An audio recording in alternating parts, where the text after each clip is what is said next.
एक सवाल हम सभी भारतीयों के मन में होता है और वह सवाल यह है कि द्रौपदी का विवाह तो सिर्फ अर्जुन से हुआ था, फिर क्यों उसे पांडवों के साथ रहना पड़ा? क्या है इसके पीछे की कहानी, आइए जानते हैं। मित्रों, द्रौपदी भारत की वह प्रथम महिला है जिसके 5 पति थे या वह 5 पुरुषों के साथ रमण करती थी। लेकिन सबसे बड़ा सवाल यह कि क्या आज के लोग यह समझते हैं कि द्रौपदी ने विवाह तो सिर्फ अर्जुन से ही किया था, तो क्या उसका रिश्ता सभी के साथ नहीं था? पांडवों को 12 वर्ष का वनवास और 1 वर्ष का अज्ञातवास मिला था। इस दौरान 5 पांडव एक कुम्हार के घर में रहा करते थे और भिक्षाटन के माध्यम से अपना जीवन यापन करते थे। ऐसे में भिक्षाटन के दौरान उन्हें द्रौपदी के स्वयंवर की सूचना मिली। एक यंत्र में बड़ी सी मछली घूम रही थी, उसकी आंख में तीर मारना था और वह भी तैलपात्र में उसकी परछाई देखकर। यह भी कि एक नहीं, पूरे 5 तीर मारना थे। अर्जुन ने यह प्रतियोगिता जीत ली। तब जरासंध, शल्य, शिशुपाल तथा दुर्योधन, दुःशासन आदि कौरव भी उपस्थित थे। उस दौरान बहुत विवाद हुआ क्योंकि 5 पांडव ब्राह्मण वेश धारण कर पहुँचे थे। लेकिन श्री कृष्ण के दखल से आखिर द्रौपदी का विवाह हो गया। 5 पांडवों से उसका विवाह कैसे हुआ या 5 पांडवों की वह पत्नी कैसे बन गई, यह बहुत लंबा किस्सा है। कहते हैं कि द्रौपदी अपने पिछले जन्म में बहुत सुंदर युवती थी। सर्वगुण संपन्न होने के कारण उसे योग्य वर नहीं मिल रहा था, इसलिए उसने भगवान शंकर की तपस्या की और तब शंकर जी प्रकट हुए।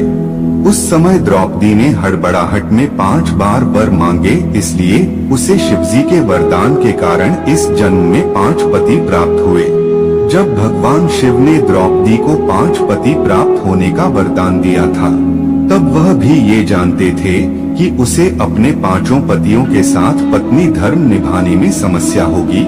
इसीलिए उन्होंने द्रौपदी को ये वरदान भी दिया कि वह प्रतिदिन कन्या भाव यानी कौमार्य को प्राप्त कर लेगी। इसलिए द्रौपदी अपने 5 पतियों को कन्या भाव में ही प्राप्त हुई थी। हालांकि कहा जाता है कि संतान को जन्म देने के लिए भगवान श्री कृष्ण ने उसे ये सुझाव दिया कि हर साल वह पांडवों में से किसी एक के साथ ही समय व्यतीत करे। साथ ही जिस समय वह अपने कक्ष में किसी एक पांडव के साथ हो तो उनके कक्ष में कोई और पांडव प्रवेश न करे। यदि कोई पांडव ऐसा गलती से भी कर लेता है तो उसे 1 वर्ष का देश निकाला भुगतना होगा। माना जाता है कि द्रौपदी, जो 5 पांडवों की पत्नी थी, 1 से 1 साल के समयांतराल के लिए हर पांडव के साथ रहती थी। उस समय किसी दूसरे पांडव को द्रौपदी के आवास में घुसने की अनुमति नहीं थी। इस नियम को तोड़ने वाले को 1 साल तक देश से बाहर रहने का दंड था। एक बार यह दंड अर्जुन को भुगतना भी पड़ा था। अर्जुन और द्रौपदी की 1 वर्ष की अवधि अभी समाप्त हुई थी और द्रौपदी युधिष्ठिर के साथ का 1 वर्ष का समय शुरू हुआ था। अर्जुन भूलवश द्रौपदी के आवास पर ही अपना तीरधनुष भूल आए, पर किसी दुष्ट से ब्राह्मण के पशुओं की रक्षा के लिए उन्हें उसी समय इसकी जरूरत पड़ी। क्षत्रिय धर्म का पालन करने के लिए तीरधनुष लेने के लिए नियम तोड़ते हुए वह द्रौपदी के निवास में घुस गए। उस दौरान द्रौपदी युधिष्ठिर साथ में थे। बाद में इसके दंडस्वरूप अर्जुन 1 साल के लिए राज्य से बाहर चले गए। इसी 1 साल के वनवास के दौरान अर्जुन की मुलाकात उलूपी से हुई और वह अर्जुन पर मोहित हो गई। ऐसे में वह उन्हें खींचकर अपने नागलोक में ले गई और उसके अनुरोध करने पर अर्जुन को उससे विवाह करना पड़ा। कहते हैं कि दोनों 1 वर्ष तक साथ रहे। अर्जुन और नागकन्या उलूपी के मिलन से अर्जुन को एक वीरवार पुत्र मिला जिसका नाम इरावान रखा गया। द्रौपदी के 5 पुत्र थे। द्रौपदी ने एक वर्ष के अंतराल से 5 पांडव के एक पुत्र को जन्म दिया था, लेकिन दुर्भाग्य की इन 5 पुत्रों को अश्वत्थामा ने मार दिया था।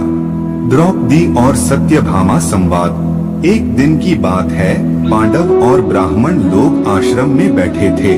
उसी समय द्रौपदी और सत्यभामा भी आपस में मिलकर एक जगह बैठी थी। दोनों ही आपस में बातें करने लगी। सत्यभामा ने द्रौपदी से पूछा, बहन, तुम्हारे पति पांडवजन तुमसे हमेशा प्रसन्न रहते हैं। मैं देखती हूँ कि वे लोग सदा तुम्हारे वश में रहते हैं। तुम मुझे भी ऐसा कुछ बताओ कि मेरे श्याम सुंदर भी मेरे वश में रहें। तब द्रौपदी बोली, सत्यभामा, ये तुम मुझसे कैसी दुराचारिणी स्त्रियों के बारे में पूछ रही हो? जब पति को यह मालूम हो तो वह अपनी पत्नी के वश में नहीं हो सकता। तब सत्यभामा ने कहा, तो आप बताएं कि आप पांडवों के साथ कैसा आचरण करती हैं? उचित प्रश्न जानकर तब द्रौपदी बोली, सुनो, मैं अहंकार और काम क्रोध को छोड़कर बड़ी ही सावधानी से सब पांडवों की स्त्रियों सहित सेवा करती हूँ। मैं ईर्ष्या से दूर रहती हूँ। मन को काबू में रखकर कटु भाषण से दूर रहती हूँ। किसी के भी समक्ष असभ्यता से खड़ी नहीं होती हूँ।